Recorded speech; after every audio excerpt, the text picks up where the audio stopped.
questions at this point. Okay, so Department of Justice naman po, could I ask Yusek T of the IACAT, pwede po ba kayong magbigay sa amin ng update sa mga kaso na naka-file na kay Mayor Alice Leal Guo? Last Friday, Madam And company, Chair, sir. Yes. PAOK and CIDG filed a case for qualified human trafficking against 14 respondents. Kasama po dun si Mayor Alice Guo at si Sir Dennis Cunanan. Aside from that, kahapon po may final na case for additional respondents naman. Tong mga cases na to, they will be consolidated with the pending case before RTC Capas in Tarlac. That was the result of the successful implementation of the search warrant, wherein several individuals were arrested, subject to inquest proceedings, and then charged in court. Presently, yung kaso po na pending sa RTC Tarlac, pending po yung aming request na ipalipat ang kaso nito from Tarlac to Manila. Tapos balik po tayo dun sa kaso na pending na na-file na po sa Department of Justice. We expect this case to undergo preliminary investigation, go through the process for preliminary investigation wherein all the respondents, including Mayor Alice Guo, will be given the opportunity to present their side. And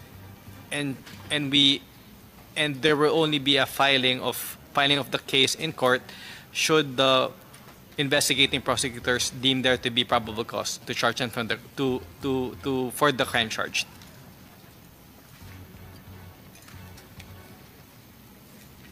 Salamat po. And considering the emerging evidence, kahit dito sa hearing, dun sa nationality ni Alice Guo, what penalties might she face? Option din po ba yung deportation? Kung ma-charge po si Mayor Alice Guo at yung mga ibang foreign nationals na respondents, sa harap po sila sa kaso at kung ma-deem guilty sila ng korte, ang maximum penalty po ay life imprisonment. Pending ang kaso sa korte, hindi po sila pwede ma-deport.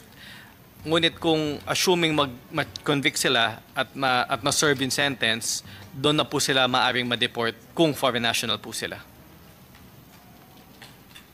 Pero kahit ma-deport, they would still serve their sentence dun sa bansang pagde-deportan sa kanila? Yes, ma'am. It is clear that if convicted, service of sentence in the Philippines is a prerequisite before their deportation to their countries.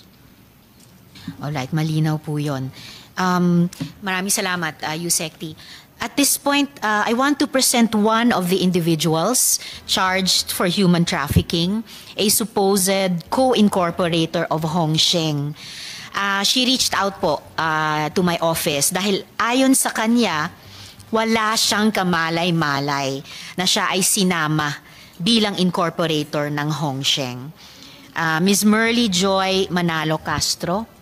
Ms. Castro, salamat po sa pagdalo nyo rito sa hearing natin. Ms. Castro, sa SEC registration po ng Hong Sheng, incorporator po kayo ng kumpanya. Ano pong alam nyo tungkol sa illegal operations ng POGO na ito? Wala po, ma'am. Wala kayong alam sa illegal operations ng POGO na ito? Wala po. Wala nga po akong idea kung ano po yung POGO. So, anong alam nyong operations dapat o negosyo dapat ng Hong Sheng? Actually, wala po talaga akong idea. Nung napadalan lang po ako ng letter, nung unang invitation, kasi dahil hindi ko naman po kilala yung company nakalagay doon, nag-search po ako nung gabing yon. At the same time po, doon ko po nalaman lahat ng information about sa company. And then po, nag-email po ako doon sa latter part ng letter na may email address na hindi po ako makakarating that time po kasi nga po, may trabaho din po ako. So, hindi nyo kilala yung Hong Sheng na kumpanyang iyan? Hindi ko rin po alam kung saan papunta, kung ano po yun. Wala po akong idea kasi gumawa daw po ako affidavit para ma-identify na hindi po ako kasali doon. Tapos po, nood lang ako nanood ng balita. Inaalam ko lahat kung ano po yung company, kung ano po yung So, alam nyo ba kung paano kayo nakuha bilang di umanong incorporator niya? Wala po akong idea. And so, sinasabi nyo, yung signature nyo daw, di umano, dun sa Articles of Incorporation, ay fake. Opo. Okay. Ito, Ms. Castro, meron po kaming kopya nung signature ninyo at TIN number ninyo. Opo. Pwede, naku, tatanungin ko muna sana kung okay lang bang i-flash. Okay lang bang na-flash na pala namin? Okay lang po ba? I apologize. Tatanungin ko labas sa Hongsheng. So habang iniintay po natin yung pangalawang photo na yun, sino yung mga kasama ninyo di umano na co-incorporators? Ayon po dun sa nakita kong list nung nilabas po nung 21, si Telma Laranan po, yung kilala ko, si Rowena Evangelista, at saka si Rita Iturralde po.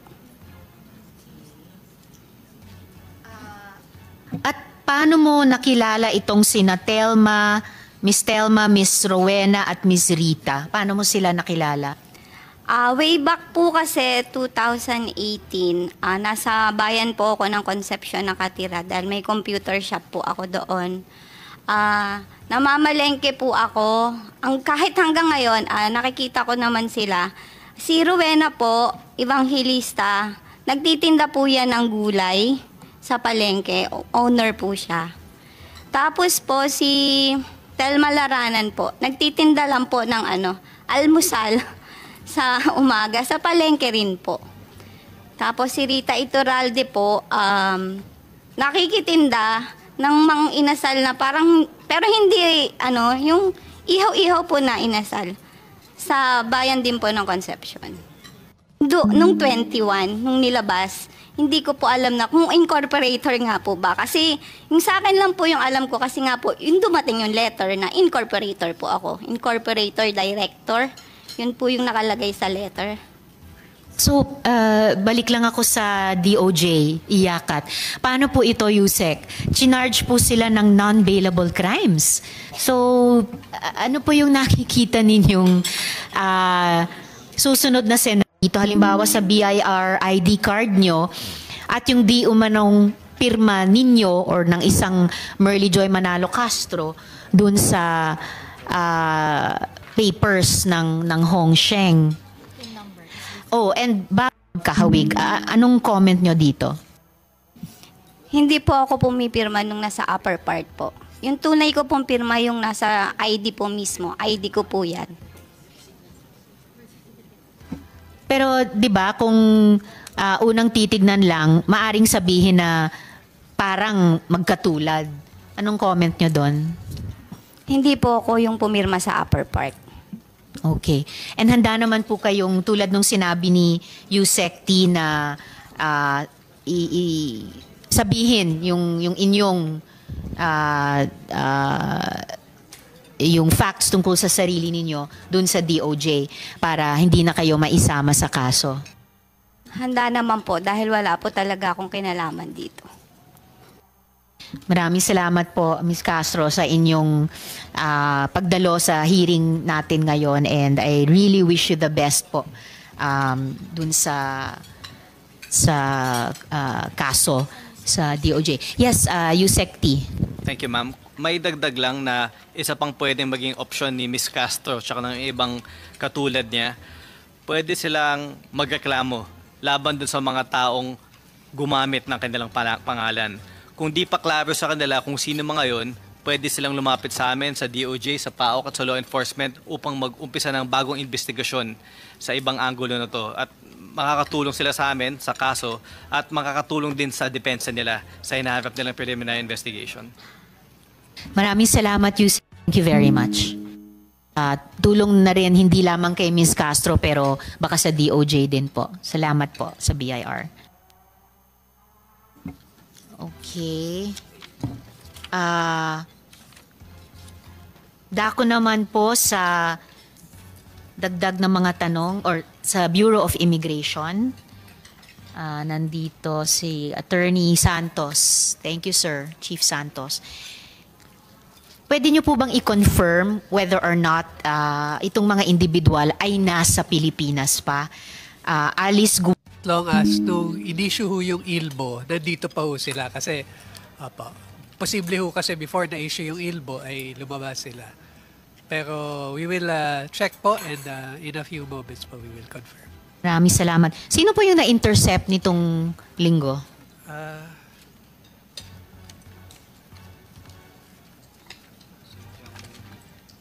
Ano pangalan?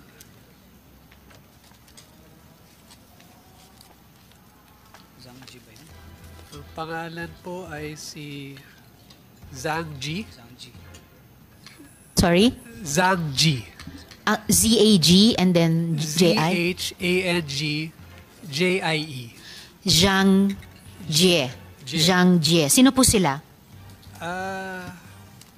Doon sa aming press release po, ma'am, identified ho by PAOK as a manager sa Lucky South 99. Okay. And tatalakayin din naman po natin yung na-raid ng PAOK na Pogo Hub doon naman po sa Porac, Pampanga. Oo, a little later during this hearing. Ang BI po ba nag-conduct ng sariling probe dun sa SIRV, Special Investment Residence Visa ng Guo family? Gayon din sa posibleng iba pa nilang mga visa tulad nung SRRV, no, yung Special Retirement Residence Visa. Tama po yan, ma'am. Sumulat si Commissioner Tansinko sa DTI, Board of Investments, for the SIRV and sa PRA for the SRRV. So, parang binavalidate nyo lang yung sinabi ng mga ibang resource persons natin earlier. Yes, ma'am. Okay. Tapos, ang Bureau ba nag-exercise ng any kind of oversight sa lahat ng klaseng mga visas na ito? Generally ho, yung mga visas in the Philippine Immigration Act, except for the 9A, Bureau yung nag-i-issue, nagpa-process. Tapos there are visas uncovered by special laws na kagaya ho nung sa SIRV and SRRV, ang processing is done not by the Bureau of Immigration, but by the Board of Investments and the PRA respectively. So depende po sa special law. Pero sa ilalim ng special laws na iyon, walang oversight ang Bureau sa mga visas na iyon? Depende ho sa special law, but for example sa SIRV and sa SRRV, the processing is done by those agencies, but the issuance is done by the BI. So after their processing, it is submitted to us, the fees are paid, and meron ho kaming derogatory check on our end, and we double check if all the requirements are issued or are submitted before we issue the approval of the visa. So in that sense, de facto parang may oversight kayo, pero last touch din ang BI. Yes, ma'am. Okay. And on the topic of visas pa rin, I'm also interested to pursue the issue of fake companies being used to give fake work or fake jobs to foreigners here who, some of them, then turn out to be bad actors. Hindi po ba a few months ago nagkaroon ng expose on these canceled work visas? Napagalaman na peke pala ang mga sponsoring companies. So, hindi lang pala fake trabaho, fake kumpanya pa. Mukhang ang lumalabas ang ilan sa mga POGO bosses got in through this modus operandi. And my office will send you a list po, Attorney, Chief, a list of passport photos. And please send their visa details to the committee. We will do that, Madam Chair. Salamat po, Attorney. And then, additionally for BI, ayon po sa travel records ni Guo Ji. So, covered yung 1994 first time here ni Guo Jian Zhong. So, posibleng tama na, 1994 lang siya nakarating dito. So, kung totoo... Yes, Chief. From the computerized records po, ma'am, 1994, but it does not rule out na prior to the records being computerized, meron siyang arrival. So, kaya posible talagang dito na conceive si Mayor Alice Guo. Possible din naman din. So, possible din, bukod sa Immaculate Conception. Pero dahil 1992 lang na computerized, posibleng dito talaga. Okay. Moving on to the National Security Council. Yes. Yes, Madam Chair. Good morning. Good morning, DDG Erico. Nasabi na po ni Defense Secretary Chodoro na ang POGO ay national security concern. Ano po yung masasabi ninyo dito? Yes po, Madam Chair. This was already discussed at the level of the National Security Secretariat.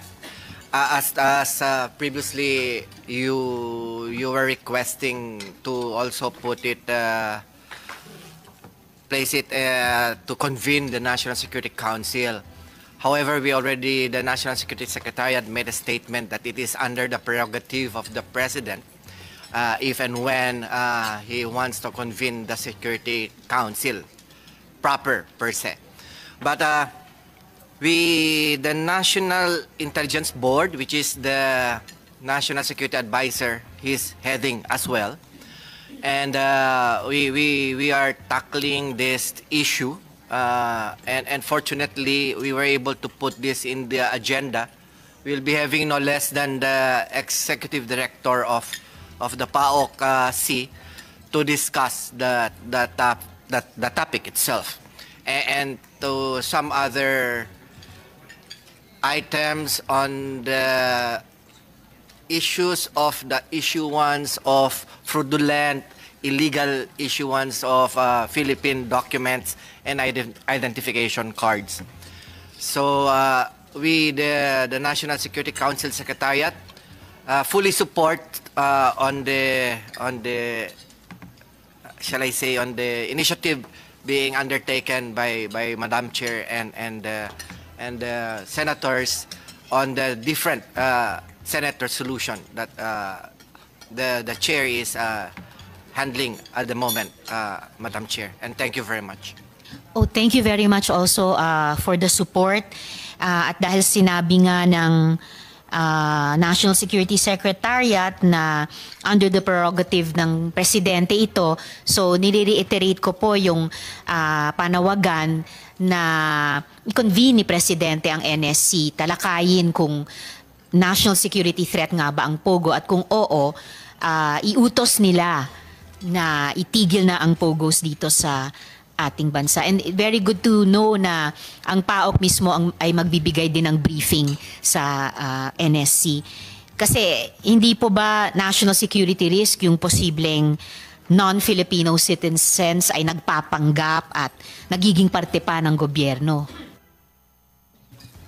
Tama po kayo, Madam Chair. Ito po ay posibleng national security risk on the part of our country. Kaya nga po, tinatalakayan din po natin sa Executive Department level, Madam Chair. Maraming salamat, DDG Erico. Dear colleagues, huling tanong ko na po ito. Sorry. Huling tanong muna sa PAOK before moving on. Sorry to interrupt you, Secretary. Pwede po ba kayong magbigay ng... Okay, mamaya na ito. Kasi before we move to PORAC, huling tanong ko na po sa ngayon tungkol dun sa Bamban, Mayor Alice Guo investigation natin. So, would my dear colleagues like to ask questions about Mayor Alice Guo and Bamban bago bibigyan ko muna si Sen Lito ng opening statement and then we can pose questions. Naintindihan ko ho sa PSA na nag-file na sila sa OSG para i-cancel yung birth certificate ni Alice Guo. Tama po ba? Yes po, sir. Engineer? Kay Alice Go lang ba? Kasama po yung mga kapatid. Ilan kapatid ang kasama? Yung four. Yung four. Kasi meron kaming observation na nakita, i-flash ko lang sa slide. Kay Alice Go, kay Sheila Go, kay Seaman Go, at kay Wesley Lial Go. Sa birth certificate niya, pa-flash lang namin, nila. Yan. Kung pwede makita sana yung name, no? Sa birth certificate nila, yung name ng kanilang ina, pare-parehas. Si Amelia Lial. No? Yes. But doon sa testimonya ni Alice Go, dito sa committee, na siya ay anak ng kasambahay.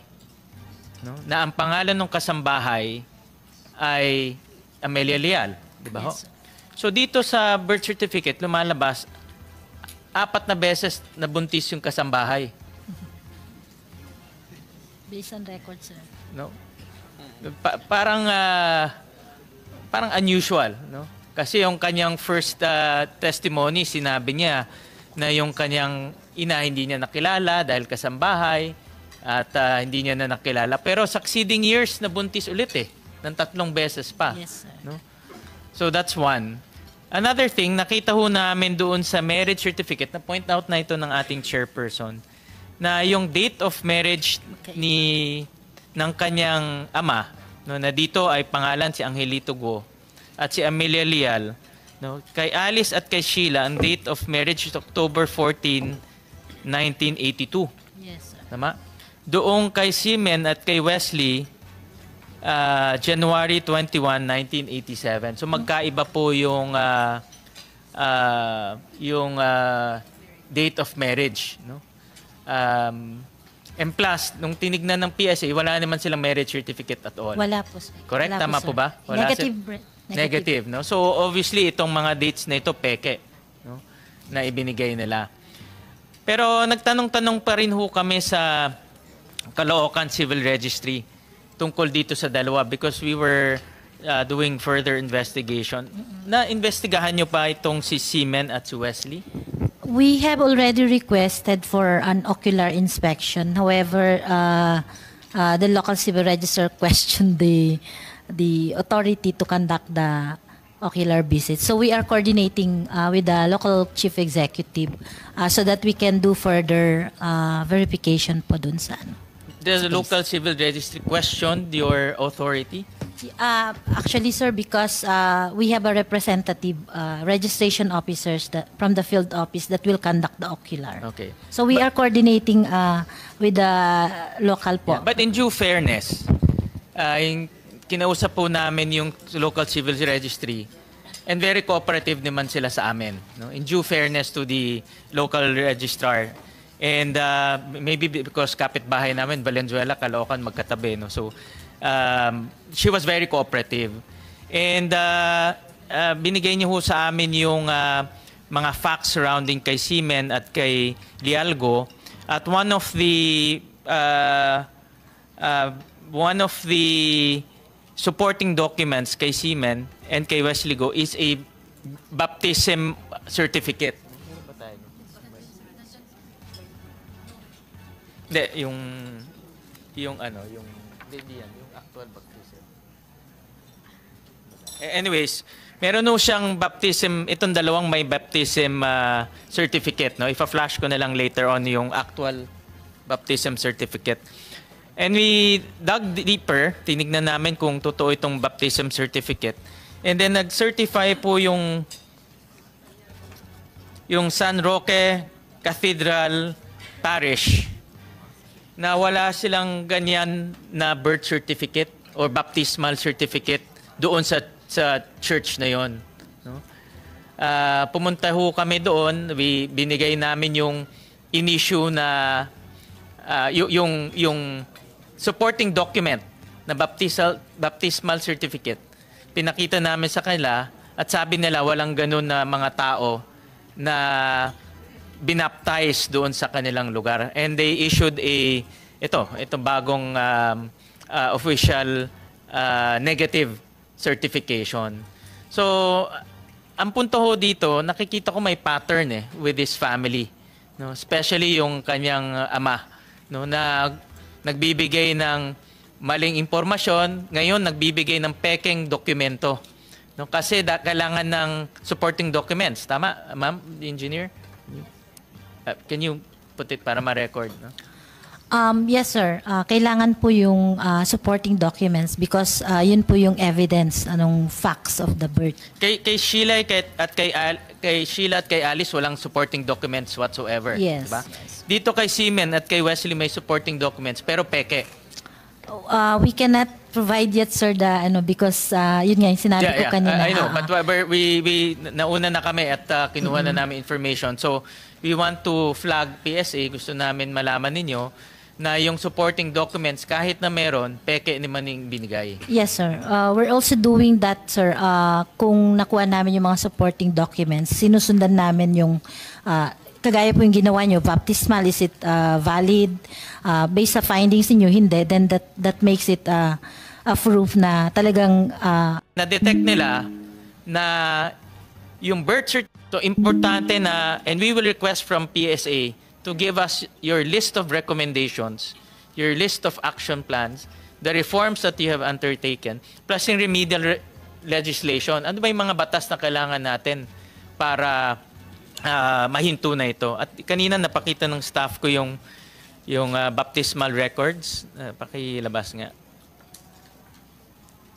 Yan, ito yung baptismal records na supposedly attachments doon sa fake birth certificates ni Seaman at ni Wesley Guo. No? Just to flag you, para in your investigation matingnan nyo rin yan.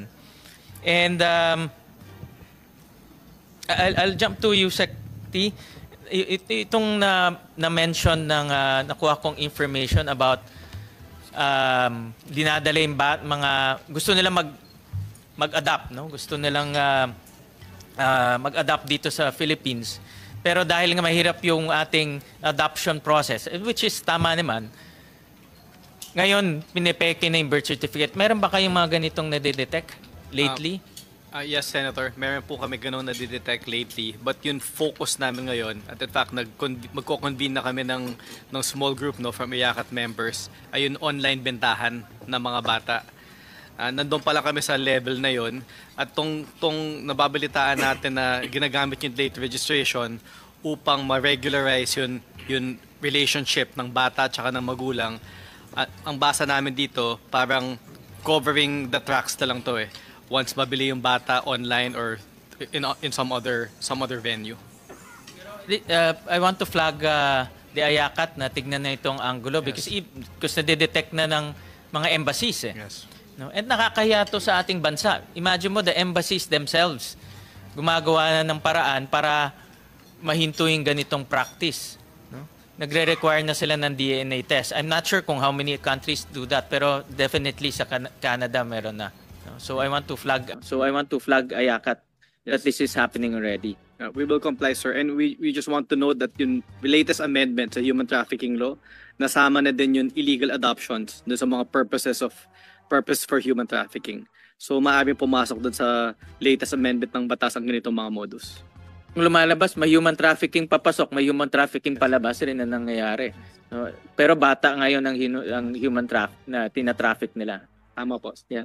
I want is other than IACAT, the DOJ proper, kung meron tayong representative. Ano din yun, sir? Yusek, if you can answer this question. Now that there is a move to cancel the birth certificate, meron ng ika-cancel na. And I'm very optimistic maka-cancel with the amount of evidence na peking kanyang birth certificate. Nakikita ko na maka-cancel to. Anong mangyayari kay Go Huaping? No? Ang basa ko dyan, sir, baka additional evidence po yan dun sa co-warrant of proceeding na i-initiate ng Office of the Solicitor General labang kay Mayor Alice Guo. But maiiwan pa ba siya sa bansa natin? If the co-warrant of proceeding against her succeeds, she will be stripped of Philippine citizenship. However, as long as if she is charged in court for her pending criminal investigations, hindi po siya maaaring ma-deport habang pending itong mga kaso na to.